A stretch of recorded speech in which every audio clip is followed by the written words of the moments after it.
የሰላም ስምምነት እኮ ሲፈረም በሰላማዊ መንገድ ዓላማችንን እናስፈጽማለን የሚል እምነት ስለታት ኦልሞስት የትግራይ ህዝብ ከዳር እስከ ዳር 100% ሊባል በሚቻል ደረጃ የሰላም ስምምነቱ ደጋፊ ነው። ግን የሰላም ስምምነቱ ጥቅሜን አደጋ ላይ ይጥላል ብሎ ያሰበ የወንጀለኞች ስብስብ ግን አሁንም ወጣትን እያስገደደ ሌላ ዙር ጦርነት ውስጥ ካልገባሁ ያለ ቀረርቶ የሚያሰማበት ሁኔታ ነው ያለው። ወንጀል መሆኑ ነው ሊሰመርበት የሚገባው። ይሄ ማህበራዊ ቀውስ ወዘተ በሚል ብቻ መገለጽ ያለበት አይመስለኝም። የዋታ አመራር ነኝ የሚለው ቡድን ጥቂት ተሸራረፈ ነው። ይሄ ከስልጣን ውጪ መኖር ይችላል ብሎ ማያመን የወረደለት የሚጠየቅበት ብዙ ወንጀል የሚፈጸመ አሁንም ወንጀል የተለያየ ኢኮኖሚ ወንጀሎች የሰብአዊ መብት ጥሰቶች ብቻ አይደለም፣ በወርቅ ንግድ በኮንትሮባንድ በሁሉም እየተሳተፈ ያለ ቡድን ነው። ስለዚህ እቺ ስልጣን የምትባለው ነገር ያጣለት ጠይቃለሁ ብሎ ስለሚገምት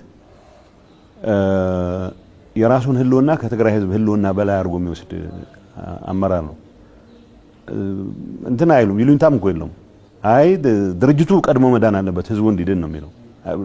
አትሊስት በቋንቋ ደረጃ ህዝባችንን ለማዳን ነው የምንታገለው ምናምን አይልም። ስለዚህ ወጣት አስገድዶ ሰራዊት ውስጥ ሊያሰልፍ ሲሞክር ድርጅቱን ለማዳን ነው የሚለው። ድሮ ቢሆን ወጣቱ ነፃነቱን በደንብ ስላልተረዳው አስገድደን ነፃ እናደርገዋለን እያሉ ነው ያሉት ማለት ነው። እየሰሩት ያሉት የስነልቦና ስብራት ምናምን አይደለም እያስከተለ ያለው በትግራይ ህዝብ ላይ ህልውና አደጋ ነው እየፈጠረ ያለው። በአሁኑ ሰዓት የትግራይ ወጣት በግዳጅ መሰለፍ አልፈልግም የሚለው ህይወቱን ሪስክ እያደረገ ጥይት ተኮሰበትም ጭምር ወደ አፋር ወይ ሌሎች አካባቢዎች የሚገባበት ሁኔታ ነው። የትግራይ ህዝብ ቁጥር በእንደዚህ ሁኔታ ከቀጠለ አብዛኛው ስደተኛ የማይሆንበት ምክንያት ነው። አብዛኛው ተፈናቃይ ነው የሚሆነው። ኦሬዲ በመቶ ሺዎች የሚቆጠር ተፈናቃይ አለ ወደ ቦታው መመለስ የነበረበት። የሱን ጉዳይም ይደር ተብሎ አሁን ተጨማሪ 100 ሺዎች እየተፈናቀሉ ነው ወደ ሌሎች ኢትዮጵያ ክፍሎች ማለት ነው።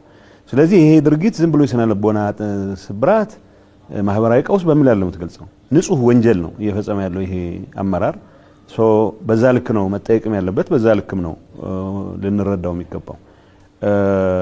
እንዳልኩት የትግራይ ወጣት ይህን አመራር ጭምር ከሞት ያዳነው ወጣት ነው። አሁን ሰላሙን ነው ይፈልገው። የሰላም ስምምነት እኮ ሲፈረም በሰላማዊ መንገድ ዓላማችንን እናስፈጽማለን የሚል እምነት ስለታት ኦልሞስት የትግራይ ህዝብ ከዳር እስከ ዳር 100% ሊባል በሚቻል ደረጃ የሰላም ስምምነቱ ደጋፊ ነው። ግን የሰላም ስምምነቱ ጥቅሜን አደጋ ላይ ይጥላል ብሎ ያሰበ የወንጀለኞች ስብስብ ግን አሁንም ወጣትን እያስገደደ ሌላ ዙር ጦርነት ውስጥ ካልገባሁ ያለ ቀረርቶ የሚያሰማበት ሁኔታ ነው ያለው። ወንጀል መሆኑ ነው የትግራይ ወጣቶችን ማስፈጀት። ለምን ዓላማ ነው? ይሸጡ ነው እነዚህ ሰዎች። ነገ ከነጎዳ አይ ስሪላንካ መልካም ገበያ ተገኝቷል ከተባለ ሰው ከመላክ ወደ ኋላ የሚመለሱ አሉ። የነሱን የቡድን ህልውና እስካስቀጠለ ድረስ የትግራይ ህዝብ መቀመቅ ወረደ አልወረደ ደንታቸው አይደለም። ይሄንም ብለው በግምት አይደለም። ኤቭሪ ስቴፕ ኦፍ ዘ ዌይ ዘመራው ውስጥ ነው የነበርኩት። ዲስጋስት ከሚያደርጉኝ ነገሮች አንዱ ቅድሚያ ለራስ ህልውና ለሊደርሺፕ ህልውና የሚሰጥ አስተሳሰብ ነው ፐርሚት የሚያደርገው ጠቅላላ ውሳኔዎች። ህዝቡ የሚድነው እኛ ስንኖር ነው ብለህ ካመንክ ሰላሜን ነው የምፈልገው እንደማንኛውም ዩኒቨርሲቲ ገብቼ ኢንጂነር ሆኜ ሌላው አካባቢ የሚታየው ልማት ተቋራጭ መሆን ነው የምፈልገው በሚልበት ሰዓት እሱንም እያስገደድኩ የኔን ህልውና ለማረጋገጥ የሚያስችል ዘመቻ አካሄዳለሁ እያለ ያለ ሊደርሺፕ እኔ እንትን የለብኝም። ይሄ የሚሸፋፈነው ነገር የለም። ኢትስ አ ክሪሚናል ኢንተርፕራይዝ የወንጀል ኢንተርፕራይዝ ነው ይሄ እንጂ የሆነ የሰፊው ህዝብ ጥቅም የትግራይ ህዝብ ልዕልና ምናምን አሳስቦት የትግራይ ህዝብ ልዕልና የሚረጋገጠው በሰላም ብቻ ነው። ሰፈር በተለቀመ ጥይት ገጥሜ ሰውም እያለቀ በሂውማን ዌቭ ታክቲክስ በሰው ማዕበል ዘመቻ መንግስት ቀየራለሁ ብሎ የሚያምን ከስህተቱ በተደጋጋሚ ሳይማር አሁንም ሌላ ስህተት ለመፈጸም የኔ ነው ሞኖፖሊ ብሎ የሚያምን ሊደርሺፕ ነው። ይሄ ህግ የምትለው ህግ አንደኛ እንደዛ አይነት ህግ የማውጣት ስልጣን የለውም ሲጀመር ካሰብከው። ለምሳሌ የብልጽግና መንግስት የሾማቸው ሰዎች እስከ ሞት ይፈረድባቸዋል ይላል እኮ መሰለኝ እስከ እድሜ ልክ ሶኒ አሁን በቴክኒካሊ እድሜ ልክ እንትን አለብኝ ማለት ነው። አሁን እሱ ሲያረጉት እና ያለን እሱ አይደለም ምን ያክል የድንቁርና ደረጃ ላይ እንዳሉ ብቻ ነው የሚያሳይህ ነው። እነዚህ ሰዎች ህግ አራዊት የሚባለው ነው ያወጡት። ህግ አራዊት ነው። ሰው እንዴት አስቧል?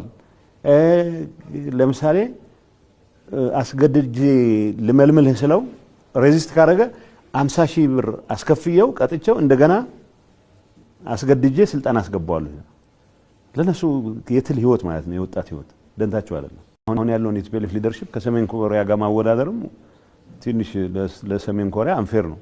ቢያንስ ስርዓት ያለው መንግስት እኮ ነው። ሳይንስ ልማት ምናምን የሚያረግ አቅሙ በፈቀደው መጠን እኮ ምርምሮች ውስጥ ይገባል። ዓለም ጋር ተወዳዳሪ ላይ ያደረጉት የሚችሎች ሚሳይሎችን ይሰራል፣ ወዘተ ይሰራል። ይሄኛው ከሰፈር በተለቀመ ጥይት ገጥሜ ሰውም እያለቀ በሂውማን ዌቭ ታክቲክስ በሰው ማዕበል ዘመቻ መንግስት ቀየራለሁ ብሎ የሚያምን ከስህተቱ በተደጋጋሚ ሳይማር አሁንም ሌላ ስህተት ለመፈጸም የኔ ነው ሞኖፖሊ ብሎ የሚያምን ሊደርሺፕ ነው። ሶ ይሄ ህግ የምትለው ህግ አንደኛ እንደዚህ አይነት ህግ የማውጣት ስልጣን የለውም ሲጀመር ካሰብከው። ለምሳሌ የብልጽግና መንግስት የሾማቸው ሰዎች እስከ ሞት ይፈረድባቸው አይደል እኮ መሰለኝ እስከ እድሜ ልክ ሶኒ አሁን በቴክኒካሊ እድሜ ልክ እንትን አለብኝ ማለት ነው። አሁን እሱ ሲያረጉት እና ያለን እሱ አይደለም ምን ያክል የድንቁርና ደረጃ ላይ እንዳሉ ብቻ ነው የሚያሳይህ ነው። እነዚህ ሰዎች ህግ አራዊት የሚባለው ነው ያወጡት። ህግ አራዊት ነው። ሰው እንዴት አስቧል? ለምሳሌ አስገድጄ ልመልምልህ ስለው ሬዚስት ካረገ 50,000 ብር አስከፍየው ቀጥቼው እንደገና አስገድጄ ስልጣን አስገባዋለሁ። ለነሱ የትል ህይወት ማለት ነው፣ የወጣት ህይወት ደንታቸው አይደለም። ሐኪሞች ሶማሊያ ቦሳሶ ሄደው ሐኪሞች ተሰደተው የሚሄዱበት ሁኔታ የፈጠረ ትግራይ አመራር መቀየር መጥፋት መቻል አለበት። ፊዚካሊ ኢሊሚኔትድ ይሁን እያልኩ አይደለም። ማንም ሰው እንዲሞት ፍላጎት የለኝም። የሰውን ሞት ከሚሰብክበት መድረክን መውረድ መቻል አለበት። ይሄን ለማድረግ ኤቭሪ ሚዲያ ኤቭሪ አንቂ መንቀሳቀስ መቻል አለበት። እግሌል መውለድ እግሌል ማድነቅ ምናምን አይደለም። ለሚኮራ ይመስለኛል በአንድ ምሽት ብቻ 300 አካባቢ የትግራይ ተወላጆች ታስረው ነበር። ከዛ ውስጥ 9 ብቻ ናቸው ሌላ የክሪሚናል የሚመስል ነገር አላቸው ተብለው እንዲቆዩ የተደረጉት። አንዱ እንደውም የኔን ወዳጅ ስልክ ሰርቆ ነው የተያዘው። ግን ብዙዎቹ ንጹሃን ናቸው፣ ተፈናቃዮች ናቸው።